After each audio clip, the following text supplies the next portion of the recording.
तो हेलो बउआ लोग, क्या हाल चाल। बहुत बढ़िया, बहुत बढ़िया। चलो, तो जिन लोगों ने भी पिछला वीडियो नहीं देखा है, पिछला क्लासेस नहीं देखी हैं, ठीक है, वो सभी क्लासेस प्लेलिस्ट में जाकर देख लीजिएगा, ठीक है। अकाउंट्स आज कोशिश करेंगे अपन लोग कि ये दोनों के दोनों दूसरा जो चैप्टर है ये कंप्लीट हो जाए आज, ठीक है। नहीं होगा कोई बात नहीं, एक क्लास और लगेगा, लेकिन समझते हुए चलेंगे, ठीक है। और ज़्यादा से ज़्यादा मुझे सुनना और सुनने के बाद उसको विजुअलाइज करने की कोशिश करना है, ठीक है। अब देखो, तुम्हारी बीएसटी जो है मुझे टाइम नहीं मिल पा रहा था, तो इसलिए अभी बीएसटी को स्टॉप करके चलेंगे। जब मुझे टाइम मिलने लगेगा तो वो तुम्हारा जो प्रेजेंटेशन होता है, प्रेजेंटेशन बनाकर, डिजाइन बनाकर उस हिसाब से उसको फिर लगाकर तब आराम से पढ़ा जाएगा। देखो, बीएसटी में बाबू देखना नहीं है, रीड करना नहीं है, ठीक है, उसको समझना है और उसको विजुअलाइज करना है, ठीक है। बीएसटी एकदम मज़े वाला चैप्टर है। अकाउंट्स जो है बहुत ज़्यादा हार्ड चैप्टर है, मतलब हार्ड सब्जेक्ट है। यानी क्या हार्ड सब्जेक्ट से तुम लोग समझ लो कि समझोगे इसमें ज़्यादा और तुमको न्यूमेरिकल भी करना पड़ेगा, ठीक है। तो तुम्हारे लिए न्यूमेरिकल मुझे सुनना भी, समझना भी, ठीक है, रीड भी करना, कैलकुलेशन, ये सभी चीज़ें तुम्हारे लिए अकाउंट्स में मैंडेटरी है। इकोनॉमिक्स जो है, इकोनॉमिक्स में अभी तुम लोगों को 11th में सिर्फ ऐसे समझते चलना है कि हाँ पहले क्या स्थिति थी, अब क्या स्थिति है, कैसे इकोनॉमी काम करती है, ठीक है। अभी तुमको बस हमारी जो इंडियन इकोनॉमी है इसी को समझते चलना है। बीएसटी में है तुमको ज़्यादा से ज़्यादा समझना है, ठीक है, उसमें न्यूमेरिकल का काम नहीं है, ठीक है। और उसमें तुमको अपना रीडिंग हैबिट बढ़ाना है, ठीक है। रीडिंग हैबिट, जितने ज़्यादा तुम रीडिंग हैबिट बढ़ाओगे और जितने ज़्यादा तुम सोचने की क्षमता रखोगे और विजुअलाइज करने की क्षमता रखोगे, उसको मन में ही एक अलग सा कहानी गढ़ रहे हैं, ठीक है। हम जो बता रहे हैं उसको अपने दिमाग में उसको क्रिएट कर रहे हैं, एक कहानी जैसे मेरे सामने से वो चीज़ गुजर रहा है, ठीक है, मेरे सामने से वो चीज़ दिख रहा है, उसको विजुअलाइज करना है, ठीक है। सोच सोच कर उसका एक क्रिएशन करना है, ठीक है, एक कहानी का क्रिएशन करना है। जैसे मैं कुछ समझाऊंगा उसमें, तो मुझे सुनो और सुनने के बाद उसको सोचो और सोचने के बाद विजुअलाइज करो, ठीक है, कि ये चीज़ कैसे काम कर रहा है। तो बिजनेस स्टडीज़ में, बीएसटी में अपन को सिर्फ समझना है, ठीक है। अकाउंट्स में अपन को रीड भी करना है, समझना भी है, न्यूमेरिकल एबिलिटी भी चाहिए कि कैलकुलेशन भी करना है तुमको, ठीक है। और ये अपन को स्ट्रॉन्ग भी करना है, ठीक है। अकाउंट्स अपन का स्ट्रॉन्ग होगा तभी 12th में जाकर अच्छे नंबर आएंगे, और 11th में अगर मेहनत कर लोगे तो आगे चलकर मेहनत करने की ज़रूरत नहीं पड़ेगी, ठीक है। एक कहानी है कि अगर दो लोगों को एक पेड़ काटने के लिए दिया गया, ठीक है, दो लोगों को एक पेड़ काटने को दिया गया, दोनों के हाथ में एक एक कुल्हाड़ी दे दी गई, ठीक है, वो ऐसे काटने वाली एक एक कुल्हाड़ी दे दी गई। अब एक जो था उसको बोला गया, दोनों को बोला गया कि 2 घंटे के अंदर ये पेड़ कट जाना चाहिए, ठीक है। अब एक जो था 2 घंटे का टाइम मिला, वो लगा काटने, ठीक है, काटते काटते काटते काटते 2 घंटे तक वो काटता रहा, लेकिन उससे सिर्फ आधा पेड़ ही कट पाया था, ठीक है। अब ये जो दूसरा था, ये क्या किया, ये लगा कुल्हाड़ी को पिजाने, ठीक है, ऐसे उसको उसका धार तेज करने लगा। धार तेज करने में ही वो लगा दिया करीब करीब 1 घंटा, ठीक है। उसके बाद 1 घंटा धार पिजाया और उसके बाद से 1 घंटा गया काटने। दूसरे घंटे मतलब 1 घंटे के अंदर वो पूरा पेड़ काट दिया, ठीक है। और दूसरा वाला जो था वो क्या कर रहा था, तो पहले से ही काट रहा था 2 घंटे लगाकर, लेकिन 2 घंटे लगाने के बावजूद, लगातार वार करने के बावजूद उसका पेड़ पूरा नहीं कट पाया था, आधा ही कट पाया था, ठीक है। तो इससे क्या सीखने को मिल रहा है, सीखने को यही मिल रहा है कि जब मेरे पास टाइम हो, जैसे हम लोगों के पास 2 साल अभी हैं 12th के लिए, ये 11th पूरा और 12th पूरा, 2 साल हाथ में है अभी, ठीक है। अब ये 2 साल में तुम डायरेक्ट 12th पे कूदो, ठीक है, तुम पूरा पढ़ाई ना करो और जाके डायरेक्ट 12th में जाकर उल्टी कर दो, इससे अच्छा क्या करोगे, 2 साल है, 2 साल पहले अपने कुल्हाड़ी को पिजाओ, ठीक है, कुल्हाड़ी को उस कुल्हाड़ी की धार तेज करो, यानी अपने ब्रेन को शार्प करो, बेस मजबूत करो, ठीक है, फाउंडेशन को मजबूत करो। और ये जब फाउंडेशन कंप्लीट कर लोगे ना तो आगे चलकर तुम्हारा 12th क्या, CA CMA CS जो भी फाउंडेशन तुम करोगे यूँ निकलेगा। उसमें तुमको ज़्यादा मेहनत नहीं करना पड़ेगा। उसमें तुम क्या करोगे, ये 2 साल जो रगड़े हो ना, तो तुम्हारा टारगेट 12th बोर्ड नहीं है बाबू, तुम्हारा टारगेट 12th बोर्ड तो ऐसे ही निकल जाएगा यार। तुम्हारा टारगेट CA फाउंडेशन है, ठीक है, तुम्हारा टारगेट CMA फाउंडेशन है, ठीक है, तुम्हारा टारगेट CS फाउंडेशन है, समझे। सिर्फ ग्रेजुएशन से कुछ नहीं उखड़ेगा, ठीक है, कुछ नहीं होगा, सिर्फ 12th से कुछ नहीं होगा। 12th तुम लोगों का यूँ निकल जाएगा, लेकिन ये जो 2 साल तुम लोगों को मिल रहा है ना, ये आगे की तैयारी है बाबू, ठीक है, आगे की तैयारी, अभी की तैयारी नहीं है, आगे की तैयारी। तो इसलिए ध्यान से सुनना, समझने की कोशिश करना, ठीक है। नहीं समझ में आए कमेंट में बताओ, और आसान तरीके से एक्सप्लेन करेंगे, या फिर छोटा रील बनाकर डाल देंगे, या फिर 3-4 मिनट की वीडियो बनाकर डाल देंगे स्पेशल टॉपिक का। लेकिन नहीं समझ में आए तो पूछो ज़रूर, पूछने में हिचकिचाना नहीं, ठीक है, कि अगर हम कमेंट करेंगे कोई देखेगा यार कैसा कमेंट कर रहा है ना। हर एक छोटा से छोटा डाउट भी तुमको बड़ा से बड़ा क्वेश्चन गलत करा देगा, ठीक है। छोटा सा समझ भी अगर ना हो और बड़ा बड़ा इक्वेशन तुम सॉल्व करो और छोटी सी चीज़ तुमको ना आए, तो वहाँ पे जाकर तुम फंस जाओगे। तो छोटा छोटा डाउट भी हो वो भी पूछ सकते हो तुम, बड़े डाउट्स तो होंगे ही, ठीक है। और बड़े डाउट्स होते नहीं है बाबू, डाउट्स का मतलब ये छोटा, ठीक है, डाउट्स का मतलब यहाँ मैं कंफ्यूज हो रहा हूँ, डाउट का मतलब यहाँ ये भी हो सकता है, ये भी हो सकता है। अब सर ये दोनों में से कौन सा होगा, तो डाउट का मतलब कन्फ्यूजन, ठीक है। तुमको मालूम दोनों है कि ये दोनों हो सकता है, यानी तुम दिमाग चला रहे हो, ठीक है।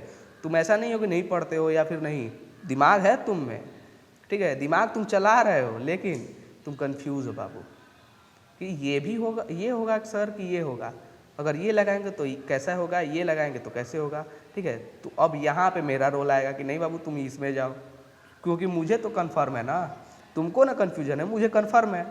तो वहाँ पे तुम कमेंट करो, ठीक है।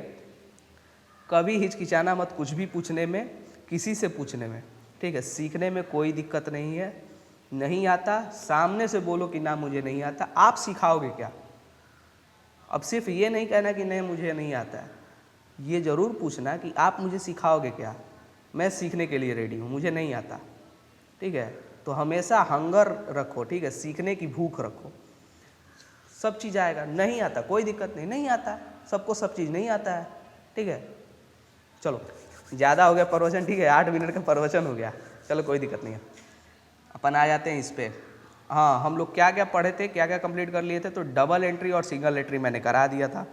अब जो बच्चे को, जिस बच्चे को समझ में नहीं आया है डबल एंट्री सिस्टम, ठीक है, मैंने लिखाया नहीं था, ठीक है, सिर्फ वर्बली मैंने तुम लोगों को एक आइडिया दिया था कि कैसे डबल एंट्री और सिंगल एंट्री वर्क करता है, ठीक है। जिसको समझ में नहीं आया है तो अभी डाउट को कमेंट में लिखो, ठीक है, और अभी उसको 2-3 दिन 4 दिन और उसको कंट्रोल करो, और अगर वीडियो डल जाती है तो देख लेना, खोज लेना उसको वीडियो को, ठीक है। अभी थोड़ा कंट्रोल करो, कमेंट में डालो, कोई दिक्कत नहीं है, अपन वीडियो बना कर डालेंगे। जब स्पेशल पूरा ये एंट्री सिस्टम पढ़ाया जाएगा ना, तो उस टाइम पे तुमको बहुत अच्छे से क्लियर होगा। अभी मैं तुम लोगों के दिमाग में एक बीज डाला हूँ, ठीक है, अभी उसको धीरे धीरे टाइम लगेगा पकने में, और एक पेड़ बनने में टाइम लगेगा, ठीक है। अभी तुम लोग उस पर सोचोगे, सोचने के बाद तुमसे खुद से क्लैरिटी आएगी कुछ, ठीक है, और धीरे धीरे तुम लोग खुद अपने आप सोचते सोचते तुम्हारी सोचने की एबिलिटी हो जाएगी, और जब मैं समझाऊंगा उस टाइम यूँ समझ में आएगा, ठीक है। उस टाइम मुझे ज़्यादा मेहनत नहीं करना पड़ेगा, ठीक है। अभी तुम लोग सोचो, ठीक है, उसको सोचो, नहीं हो तो उस वीडियो को लास्ट में जाकर जहाँ मैं समझा रहा हूँ फिर से देख लेना, ठीक है, 2 बार 3 बार देखो, क्लियर हो जाएगा तुमको, ठीक है। चलो हाँ, अब आते हैं, ये तुम्हारा सिंगल एंट्री सिस्टम था, ठीक है,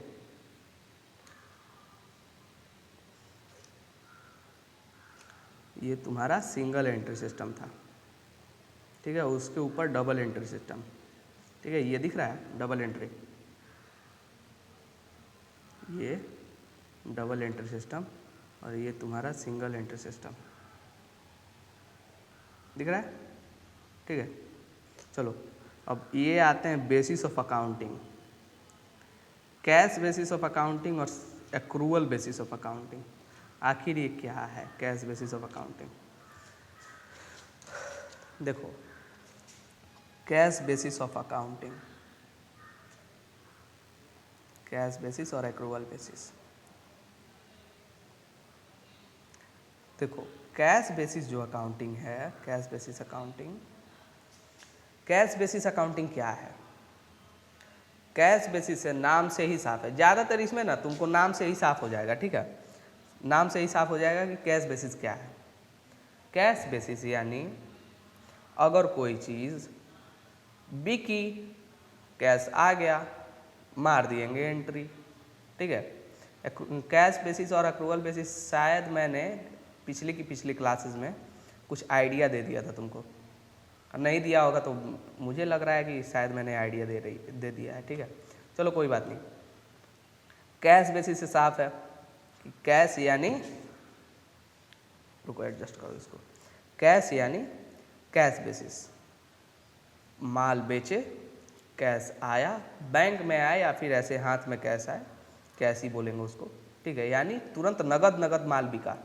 ठीक है, उधार कुछ नहीं गया, नगद माल बिका, मारो एंट्री, कैश बेसिस।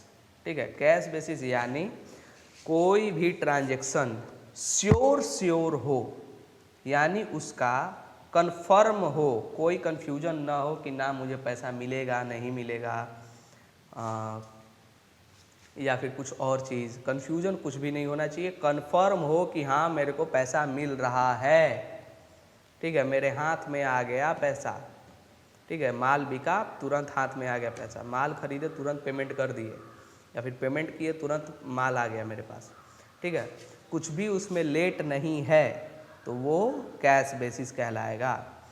चूँकि नगद काम नगद, ठीक है, यानी तुरंत एक हाथ दे एक हाथ ले, एक हाथ दे एक हाथ ले। ठीक है, एक हाथ दिए तुमको और एक हाथ लिए तुमसे, एक हाथ दिए तुमको एक हाथ से लिए तुमसे। ठीक है, एक हाथ दिए तुमको एक हाथ से लिए तुमसे। ठीक है, तो एक हाथ दे एक हाथ ले, यानी तुरंत कैश बेसिस। नगद नारायण काम कैश बेसिस। ठीक है, नगद नारायण काम कैश बेसिस, नगद नारायण काम कैश बेसिस। तुम लोग रट लो इसको, समझ में तो आ ही गया। रटो, एक कहानी बनाओ, नगद नारायण काम कैश बेसिस काम, नगद नारायण काम कैश बेसिस। ठीक है, अब दूसरा होता है एक्रूवल बेसिस। एक्रूवल बेसिस क्या है? अब यहाँ पे ही रोल आता है ये कन्फर्म का। ठीक है, जो मैंने बोला कन्फर्म ट्रांजैक्शन, यानी मैंने कोई गुड्स बेचा। अब यार ये मैं जानता हूँ कि ये बगल वाला पड़ोसी है, ये मेरे से उधार सामान लेके गया है, कहाँ भाग के जाएगा? घर द्वार छोड़ के भागेगा? कहाँ भागेगा? कहीं भाग सकता है? भागो, कहाँ भागता है तुम? ठीक है, मेरा पैसा सेफ है। ठीक है, मेरा पैसा सेफ है और मेरे को ये भी कन्फर्म है कि पैसा ये देगा जरूर।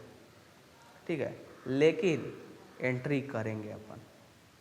अब इसका मतलब ये नहीं कि पैसा कन्फर्म है तो सेफ है मतलब छोड़ देंगे ना, उसी पैसे को लिखेंगे।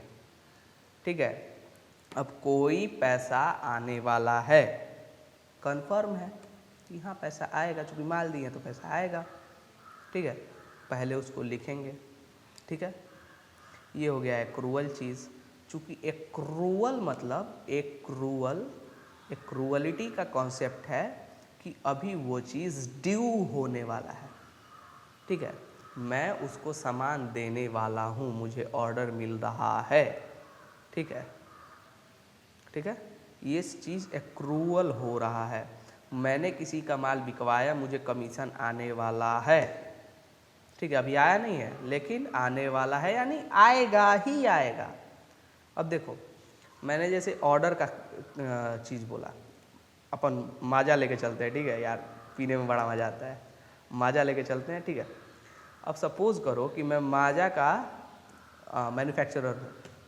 ठीक है यार, माजा पूरा मैं ही पी जाऊँगा, मैं क्या मैन्युफैक्चरर होऊंगा, ठीक है। माजा का मैं सपोज करो कि मैं मैन्युफैक्चरर हूँ, ठीक है। अब मैन्युफैक्चरर हूँ तो मुझे एक डिस्ट्रीब्यूटर से ऑर्डर आया, ठीक है। एक डिस्ट्रीब्यूटर से ऑर्डर आया कि जी मुझे 2 करोड़ का माजा डिलीवरी चाहिए मेरे को मार्च में, ठीक है। 1 महीने पहले ऑर्डर आया मेरे पास। अब देखो, वो मेरा रजिस्टर्ड, मेरे पास रजिस्टर्ड मेरा डिस्ट्रीब्यूटर नहीं है, मैंने उसको ऑफिशियली मेरा डिस्ट्रीब्यूटर नहीं बनाया। वो कोई और पर्सन है, सपोज करो कि थम्स अप या फिर किसी और का, सॉरी कोका कोला या फिर किसी और कंपनी का डिस्ट्रीब्यूटर है, उसे माजा भी बेचना है, ठीक है। अब मैं क्या बोलूँगा कि ठीक है, अब इसका एक उपाय है कि देखो तुम ऑर्डर दे दिए, अब हम उसका जो लिक्विड है, यानी उसका जो फ्लेवर है, उसका जो पानी है, वो सब बनाने के लिए रॉ मटेरियल ला दिए, ठीक है। माजा बनाने के लिए रॉ मटेरियल ला लिए। बोतल का खर्चा हम कर दिए कि 2 करोड़ का तुमको चाहिए तो अपन को कितना बनाना पड़ेगा, यानी अगर 10 लाख बोतल बनाना पड़ेगा तो 10 लाख बोतल का ऑर्डर दो। 10 लाख खाली बोतल तो लाओगे ना, तो खाली बोतल तुम ही बनाओगे, तुम ही माजा बना रहे हो, तुम ही बोतल भी बनाओगे, किसी और से बोतल खरीद कर लाओगे तब ना तुम माजा बनाओ, तुम्हारा काम माजा बनाना है यार। तो माजा सपोज करो मुझे बनाना है, तो मैं बोतल का ऑर्डर दे दिया, ठीक है, 10 लाख बोतल का। अब वो बोला कि ना रहने दीजिए, माजा नहीं बेचेंगे, कोका कोले का इतना ऑर्डर आ गया, क्या करेंगे माजा बेच के, छोड़िए माजा नहीं बेचेंगे। अरे 10 लाख बोतल हमारा तुम फंसा दिया, इतना का हम उसका फ्लेवर और उसका पानी ये सब चीज़ ऑर्डर कर दिए थे, तुम्हारे चक्कर में तुम 2 करोड़ का ऑर्डर दिया, तुम्हारे चक्कर में हम 10 लाख 20 लाख लगा कर बैठ गए। सपोज करो 2 रुपये बोतल का दाम है, ठीक है, तो 10 लाख बोतल का हम ऑर्डर दे दिए और पेमेंट भी कर दिए 20 लाख रुपया। तुम्हारे चक्कर में 2 करोड़ के चक्कर में हम 20 लाख का इन्वेस्टमेंट पहले से करके बैठ गए। अगर रॉ मटेरियल खरीद लिए तो वो भी 50-60 लाख का 80 लाख का रॉ मटेरियल खरीद लिए और तुमने डील कैंसिल कर देगा, तब अभी यहाँ पे तो मुझे फंस जाऊँगा मैं। तो यहाँ पे मैंने बोला कि तब एक काम करिए, 2 करोड़ का है ना, आप मेरा ऑथराइज डिस्ट्रीब्यूटर नहीं है, तो एक काम करिए, ऑथराइज डिस्ट्रीब्यूटर है, वो मुझे ऑर्डर दे रहा है, तो मेरा तो ऑथोराइजेशन है ही, मेरे पास तो एग्रीमेंट है ही, क्या मेरे पास एग्रीमेंट तो है ही, ठीक है। वो ऑर्डर दिया, अब उसको लेना ही पड़ेगा, ठीक है, ऑफिशियली वो ऑर्डर दे दिया मेरे को, तो अब उसको लेना भी पड़ेगा, ठीक है। तो ये हो गया श्योरिटी, यानी कन्फर्मेशन कैसे आएगा, मुंह से नहीं आएगा बाबू कन्फर्मेशन, कोई ना कोई एक रिटन डॉक्यूमेंट होना चाहिए कन्फर्मेशन का, तभी उसको एक्रूअलिटी बोल पाएंगे, ठीक है। ऐसे ही एंट्री नहीं हो जाएगी कि मुंह से मेरे चलो तुमको कमीशन दे देंगे, 5 गो सामान बेचवा देना, तुमको कमीशन मिल जाएगा, ऐसे ही मान रहे हैं। 5 गो हम बेचवाएंगे तो हमारे साथ एग्रीमेंट कीजिए, ठीक है, 5 गो हम बेचवा देंगे तो उसमें से हमको 20% दे दीजिएगा, 20% का एग्रीमेंट चाहिए, ठीक है। तो वो हुआ कि कन्फर्मेशन, समझे। तो कन्फर्मेशन के लिए अब हम यहाँ क्या करेंगे, अब वो मेरा ऑथराइज डिस्ट्रीब्यूटर नहीं है, ऑथराइज डिस्ट्रीब्यूटर है तो वो मेरे पास है ही रजिस्टर्ड, उसके साथ मेरा एग्रीमेंट है ही, ठीक है, उसका हम पैसा फंसा देंगे, वो मेरे को पैसा देगा किसी और माल का, उसका हम माल फंसा देंगे। तो इसलिए ऑथोराइज डिस्ट्रीब्यूटर से मेरा कोई पंगा है नहीं, वो मेरे को ऑर्डर देगा तो उसको हम एंट्री अपने आप कर लेंगे कि भाई ये तो मिलेगा ही पैसा, मेरे पास है, मेरे साथ इसका एग्रीमेंट है, ठीक है, इसका पूंछ मेरे हाथ में है। अब जो अनऑथराइज डिस्ट्रीब्यूटर यानी कोई और डिस्ट्रीब्यूटर है, लेकिन हम बिजनेस तो छोड़ नहीं सकते कि भाई 2 करोड़ का ऑर्डर दे रहा है, छोड़ कैसे देंगे, तब एक काम करेंगे उससे, बोलेंगे तुम हमारा ऑथराइज डिस्ट्रीब्यूटर बनेगा, तो बोलेगा ना हम कोका कोला के साथ सेट हैं, हम कोका कोला के साथ सेट हैं, हम काहे पेप्सी के लगे आए, देख लेना माजा जो है पेप्सी का ब्रांड है, ठीक है, हम काहे पेप्सी के पास आए, हम नहीं आएंगे पेप्सी के पास, हम कोला से सेट हैं, कोका कोला के पास हैं, वहीं आराम से हैं, तुम देगा कि नहीं माजा हमको। अरे अब हम बोलेंगे इतना अकड़, एगो खाली कोका कोला बेचने में तुमको इतना अकड़, हम पेप्सी हैं 10 गो 20 गो ऐसे ब्रांड लेके चल रहे हैं, हमको कितना अकड़ होगा, नहीं देंगे माल। तो बोले अरे दे दीजिए दे दीजिए दे दीजिए। हम बोले कि तब एक काम करो, तुम हमको 80% पैसा दो, तब हम 20% कोई बात नहीं, माल देने के बाद ही तुम देना, लेकिन 80% पैसा हमको चाहिए। तो बोला ना 80 नहीं। तो हम बोले तब कितना देगा? तो 50% ले लीजिए। हम बोले चलो ठीक है, 50% सपोज करो हम अपना कॉस्ट निकालें कि अगर 50% इसका ले लेंगे ना तो उसके बाद से हमको 10 से 20% अपने आप से लगाना पड़ेगा, लेकिन 50% तो पैसा उसका फंसा हुआ है, यानी 1 करोड़ ले लिए, हमारा कुल कॉस्ट कितना लगेगा? उसी के पैसा में से 10-20 लाख और लगेगा, 30-40 लाख और लगेगा, उतना का रिस्क ले सकते हैं हम, क्योंकि 1 करोड़ तो उसका फंसा ही है, माल तो लेवे करेगा, 1 करोड़ छोड़ेगा थोड़े। तब अब माल नहीं लेगा तो हम 1 करोड़ फंसा देंगे उसका, ठीक है। तो अब यहाँ पे मुझे कंफर्म हो गया कि बाबू ये वाला ट्रांजैक्शन होगा। तब यहाँ पे हम क्या लिखेंगे कि 1 करोड़ एडवांस रिसीव्ड, ठीक है, 1 करोड़ एडवांस रिसीव्ड, और उसको अभी क्रेडिटर में, चूंकि अभी माल बेचा नहीं है तो उसका मेरे ऊपर कर्ज है, ठीक है, इसको कर्ज लायबिलिटी की तरह मानेंगे, आगे चलकर तुम लोग समझोगे, ठीक है। अब इस चीज़ को हम कर्ज मानेंगे, ठीक है, अपने ऊपर कर्ज मान लिए, 1 करोड़ रुपया कर्ज, 1 करोड़ एडवांस रिसीव्ड, ठीक है, और तब इसको क्रेडिटर, सपोज करो राम है, श्याम है, घनश्याम है, कुछ भी है, ठीक है, तो उसको क्रेडिटर बनाकर to Ram account, to Shyam account, to Ghanshyam account, और उसके बाद से ब्रैकेट में डाल देंगे बीइंग एडवांस रिसीव्ड, ठीक है। इसका cash account debit 1 crore, credit में टू में क्या लिखेंगे? राम, घनश्याम, श्याम, कुछ भी, ठीक है, और उसके बाद से ब्रैकेट बंद, ठीक है, नीचे नरेशन में लिखेंगे being advance received from Ram. अब नीचे और कुछ डिटेल डालना हो तो नरेशन में तुम लोग आराम से 3-4 लाइन जितना लिखना, जितना तुमको डिटेल चाहिए। ये नरेशन इसलिए लिखा जाता है कि ये ट्रांजैक्शन हुआ क्यों है, इसको लिखा क्यों गया है, ठीक है, क्योंकि एक ही तरह की एंट्री कई चीज़ों की होती है, ठीक है, लेकिन ये नरेशन ही है नीचे का कि उसको बताता है कि ये किस चीज़ की एंट्री है, ठीक है। तो नीचे 3 लाइन 4 लाइन जितना तुमको डिटेलिंग चाहिए कि ना मुझे इतने से भी समझ में नहीं आएगा, अगर 2 साल बाद देखूंगा तो 1 साल बाद देखूंगा तो वहाँ पे और एक लाइन ऐड कर दो कि बीइंग एडवांस रिसीव फॉर माजा, और कुछ लिख दो, इसमें उसका एड्रेस डाल दो, कुछ भी डाल दो, सरनेम डाल दो, या फिर कुछ और डाल दो, नंबर डाल दो, मोबाइल नंबर डाल दो, कुछ और चीज़, मतलब जितना डिटेल तुम भर सकते हो नरेशन में तुम भर सकते हो, ठीक है। एंट्री तुम्हारी ये होगी। तो मेरे को अब यहीं पे तब एंट्री करूँगा जब मुझे कंफर्म हो जाएगा। तो कंफर्म कैसे होगा? या तो एग्रीमेंट से होगा और या तो एडवांस मिलने से होगा। एडवांस मिलेगा तो मेरे को उसको बिल देना पड़ेगा एडवांस का, ठीक है, एडवांस का बिल मुझे उसे देना पड़ेगा। तो मेरे पास भी रिटन डॉक्यूमेंट हो गया, वो जो कार्बन कॉपी, और उसके पास भी रिटन डॉक्यूमेंट हो गया कि हम तुमको एडवांस दिए हैं। तो एक रिटन एविडेंस होना चाहिए, तभी एक्रूवल कॉन्सेप्ट तुम लागू कर पाओगे। ये मैं तुमको आगे का बता रहा हूँ, ठीक है। जब अकाउंटेंट बनोगे तो ऐसे ही थोड़े एंट्री मारते फिरोगे। मालिक बोल दिया कि अरे एडवांस मिला था हमको, मार देना एंट्री, और तुम ऐसे ही मार दोगे? बोलोगे बिल लाइए, आप उसको एडवांस का बिल दिए होंगे ना, एडवांस जब मिला तो उसको कुछ रिसीट दिए होंगे ना, उसका जेरोक्स कॉपी लाइए या फिर उसका कार्बन कॉपी लाइए, तभी ना हम उसको मानेंगे। ऐसे ही हम एंट्री मार दें, मैनिपुलेट करेंगे अकाउंट्स को।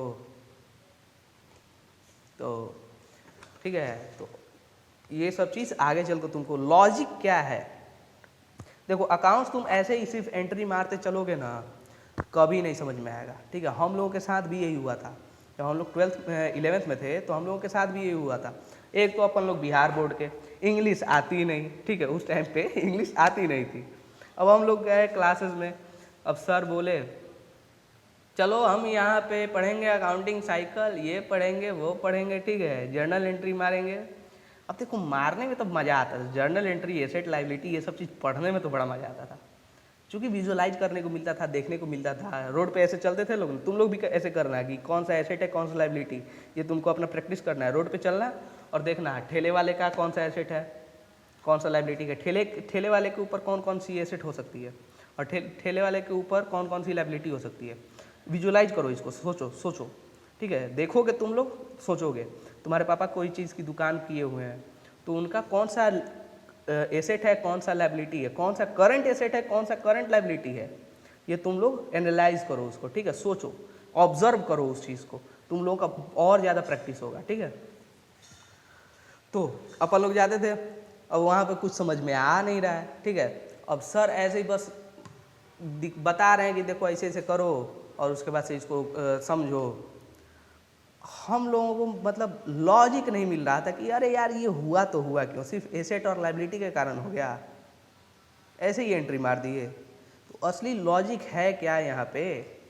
एक्रूअल कॉन्सेप्ट मतलब क्या? कमीशन मिलने वाला है, मार दें एंट्री, मुंह से मुंह, बस वो बोल दिया मार दिया एंट्री ना।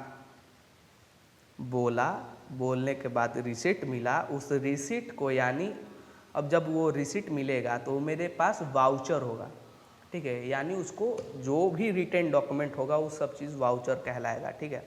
अब वाउचर को देखेंगे, एनालाइज करेंगे, अरे बाबू यहाँ पे ये चीज़ है, यहाँ पे ये एंट्री है, तब तक तक तक तक तक तक एंट्री मारेंगे, ठीक है, तभी एंट्री मारेंगे अपन। ऐसे नहीं कि किसी कोई बोल दिया, मालिक ही बोल दिया और बोलने के बाद अपन एंट्री मारने लगे, ठीक है। तो अपन लॉजिक के साथ चलेंगे, ठीक है, क्योंकि हम लोग ऐसे ही एकदम बिना लॉजिक के पढ़ते चले गए। वो तो अभी आकर टीचिंग लाइन में आए तो दोबारा इसको रीड किए, दोबारा समझे, रिवाइज किए, समझने के बाद तब अब खुद से भी बहुत ज़्यादा हम लोग बैठ के सोचे हैं, ठीक है, खुद से अपने से मनन किए हैं उसको, मतलब बार बार सोचते सोचते, और तब धीरे धीरे चीज़ें क्लियर हुई हैं, धीरे धीरे लॉजिक क्लियर हुए हैं। अपने आँख से कुछ अकाउंटिंग किए हैं, अपने आप से अकाउंटिंग किए हैं, फिर देखे हैं अकाउंटिंग, तो उससे बहुत सारी चीज़ें क्लियर हुई हैं, ठीक है। तो लॉजिक इसी तरह होती है। अब हम तुमको लॉजिक के साथ पढ़ाएंगे तो ये चीज़ तुमको अलग से मेहनत नहीं करना पड़ेगा याद करने के लिए, ठीक है, कि अरे यार एक्रूअल कॉन्सेप्ट क्या है। एक्रूअल कॉन्सेप्ट तुम लोग ध्यान से याद करोगे, प्रूफ चाहिए उसके लिए, ठीक है, पैसा आने वाला है लेकिन उसके लिए प्रूफ चाहिए, पैसा जाने वाला है लेकिन उसके लिए प्रूफ चाहिए। क्या? पैसा जाने वाला है उसके लिए भी प्रूफ चाहिए, पैसा आने वाला है उसके लिए भी प्रूफ चाहिए, ठीक है। प्रूफ जो मिलेगा उसी हिसाब से हम एंट्री मारेंगे, वो हो गया एक्रूअल कॉन्सेप्ट। आने वाला है, जाने वाला है लेकिन प्रूफ चाहिए, एक्रूअल कॉन्सेप्ट, ठीक है। अब आ जाओ बेटा, इस पे आ जाओ। किसी को कोई डाउट हो तुरंत कमेंट में बताओ, और अच्छा लगा वो भी कमेंट में बताओ, ठीक है, कोई दिक्कत नहीं है। अब देखो यहीं पे आता है तुम्हारा अकाउंटिंग स्टैंडर्ड।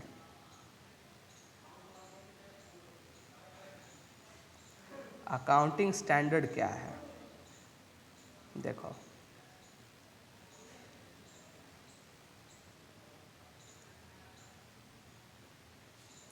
अब अकाउंटिंग स्टैंडर्ड क्या है, तो मैंने जैसे एंट्री दिखाया तुमको, ये एक तरह की ट्रांजैक्शन कर रहा है, ठीक है।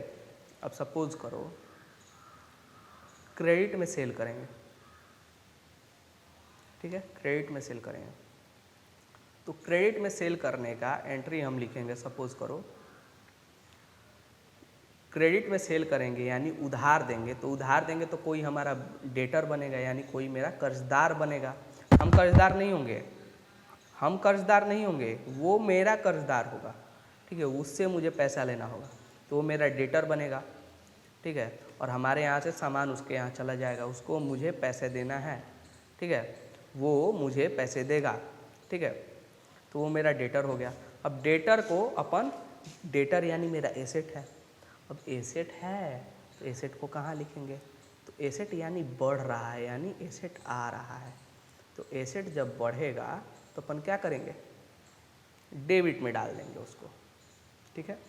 अभी मैं बस समझा रहा हूँ, सुनते चलो, ठीक है, सुनते चलो, विजुअलाइज करो, इसका स्पेलिंग विजुअलाइज करो, डेटर का स्पेलिंग, डेबिट का स्पेलिंग, ठीक है, एक लाइन ऊपर एक लाइन नीचे, debtor account debit to sales account, ठीक है। तो अब डेटर अकाउंट डेबिट, तो डेटर का नाम क्या है, राम है, श्याम है, घनश्याम है, हाँ, छोटू है, मोटू है, क्या लंबू है, कुछ भी नाम है उसका नाम चिपकाओ डेटर के जगह पे, और नीचे टू सेल्स अकाउंट, ठीक है, to sales account, to sales account, to sales account. अब यही चीज़ है, अब यहाँ पे राम लिखे, वहाँ पे श्याम लिखे, वहाँ पे घनश्याम लिखे, लेकिन एंट्रिया तो सेम हो रहा है बाबू। राम को बेचे उधार पे तो राम ऊपर आया, नीचे टू सेल्स आया। यहाँ पे 500 का बेचे, यहाँ भी 500 का बेचे, 500 एंट्री किए, यहाँ भी 500 एंट्री किए। लेकिन अब श्याम को बेचे 500 का तो क्या उल्टा कर देंगे, सेल्स अकाउंट डेबिट टू ये श्याम अकाउंट, यहाँ पे भी एंट्री सेम होगा, पोजीशन भी दोनों का सेम होगा।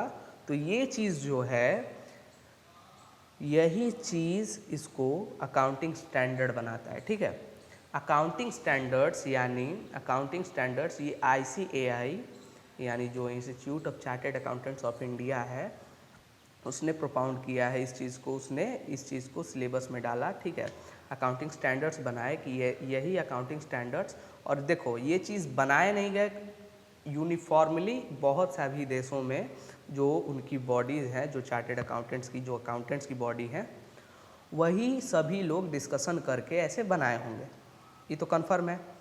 अगर इसको यूनिफॉर्मली यानी इंडिया में, अमेरिका में, चीन में, जापान में, रूस में सभी जगह लागू करना है, दुबई में लागू करना है, तो सबको मिलकर समझना पड़ेगा। तो जब सबको मिलकर समझना पड़ेगा तो सबको भी मिलकर बनाना पड़ेगा, तभी ना सब लोग समझ पाएंगे। अब हम कुछ और बना दिए और किसी को बताएं नहीं, क्या समझोगे? कोई कुछ समझ पाएगा? हम ही समझेंगे जो हम बनाएं। तो इसलिए सब मिलकर बनाए होंगे, तो वहाँ की जो बॉडीज़ होंगी अकाउंटेंट्स की वही बनाई होंगी, तो उसी में से हम लोग भी ले लिए कि चलो बाबू तुम ये चीज़ पढ़ रहे हो, हम भी ये चीज़ पढ़ा देंगे अपने यहाँ। ठीक है, तो अकाउंटिंग स्टैंडर्ड्स वही है। ठीक है, अब आराम से ये समझ गए अकाउंटिंग स्टैंडर्ड्स यानी लिखने का तरीका, लिखने की पोजीशन, ठीक है, नरेशन क्या होगा, कहाँ होगा, ठीक है, एंट्री क्या होगी, सेल्स की एंट्री क्या होगी, कैश की एंट्री क्या होगी, एसेट की एंट्री क्या होगी, लायबिलिटी की एंट्री क्या होगी, कैसे होगी, किस अकाउंट में लिखा जाएगा, कौन से अकाउंट में होगा, ये सभी चीज़ तुम लोग आगे पढ़ोगे। ठीक है, तो ये चीज़ें डिसाइड करना, और एक जैसे कानून होता है, कानून समझ लो, कानून, अकाउंटिंग का कानून, कैसे तुमको अकाउंटिंग करना है, कैसे तुमको अकाउंटिंग करना है। ठीक है, अकाउंटिंग का कानून ही अकाउंटिंग स्टैंडर्ड है, यानी एक स्टैंडर्ड पे सेट करके एक ही तरीका से सब चीज़ होगा, और वही चीज़ सब लोग करेंगे, इंडिया के हो, USA के हो, जापान के हो, चीन के हो, रूस के हो, सऊदी अरब के हो, ठीक है, UA की हो, UN के हो, अंग्रेज हो, विदेशी हो, अफ्रीकन हो, कोई भी हो, सभी को सेम चीज़, सेम एक ही हिसाब से चलना है, एक ही हिसाब से एंट्री होगी सभी जगह, तभी अफ्रीका वाला भी इंडिया वाला समझ पाएगा। ठीक है, कन्फर्म। अकाउंटिंग स्टैंडर्ड यानी अकाउंटिंग का कानून, कैसे लिखा जाएगा, क्या लिखा जाएगा, किसके लिए क्या एंट्री होगी। ठीक है, ये सभी चीज़ें अकाउंटिंग स्टैंडर्ड कहलाती हैं, अकाउंटिंग स्टैंडर्ड कहलाती हैं। अब अकाउंटिंग स्टैंडर्ड नेक्स्ट क्लास में पढ़ेंगे अपन। ठीक है, पूरा अकाउंटिंग स्टैंडर्ड है। ठीक है, जो अपन को इसमें पढ़ना है तो उस हिसाब से, सिलेबस के हिसाब से पूरा अकाउंटिंग स्टैंडर्ड तुम लोगों को वन बाई वन करके पढ़ाऊँगा।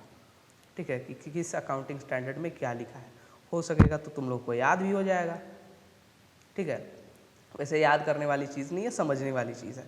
ठीक है, अकाउंट्स में याद करने वाली चीज़ नहीं है, समझ लोगे अपने आप दिमाग में फिट हो जाएगा, क्योंकि तुमको उसी चीज़ का तो समझ गए और उसको इम्प्लीमेंट करो, समझ गए इम्प्लीमेंट करो, समझ गए इम्प्लीमेंट करो, बार बार तुमको वही चीज़ करना पड़ेगा, तो रट्टा काहे मारोगे जब उसको दोबारा इम्प्लीमेंट ही कर रहे हो। तो इसलिए समझ गए, अब उसको तुम इम्प्लीमेंट करो, एंट्री मारो। अब एंट्री मारोगे तुम्हारे दिमाग में फिक्स होता जाएगा कि अरे यार ये कॉन्सेप्ट यही है, ये कॉन्सेप्ट यही है, ये कॉन्सेप्ट यही है। तो रट्टा मारने वाली कोई चीज़ नहीं है, समझने वाली चीज़ है। ठीक है, मेरे को सुनते रहो, सुनने से बहुत ज़्यादा चीज़ें क्लियर होगी, और अपन दोस्त है यार, चलो ठीक है, एक डिस्कशन के तरह, क्लासेस नहीं करेंगे अपन, डिस्कशन के तरह बात करते हुए, ठीक है, समझते चलेंगे। क्लासेस करोगे तुम भी बोर हो जाओगे, मैं भी बोर हो जाऊंगा। ठीक है, अपन दोस्त हैं, मित्र की तरफ, तुम लोग मेरे मित्र हो।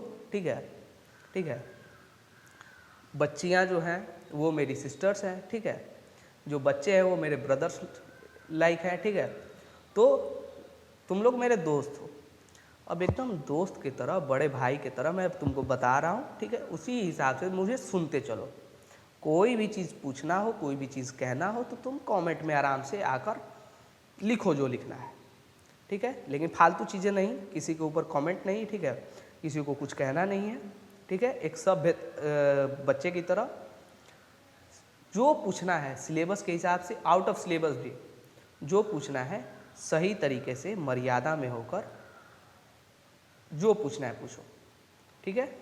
कोई दिक्कत नहीं है, जो समझना है समझो, कमेंट में करो, आराम से अपन वीडियो बना कर डालेंगे, कोई दिक्कत नहीं है, ठीक है।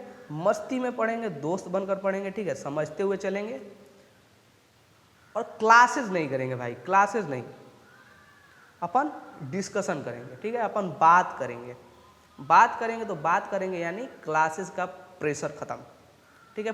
क्लासेस करेंगे तो अपन प्रेशर में आ जाएंगे, क्लासेस का प्रेशर ख़त्म, अपन बात करेंगे, अपन डिस्कशन करेंगे, ठीक है।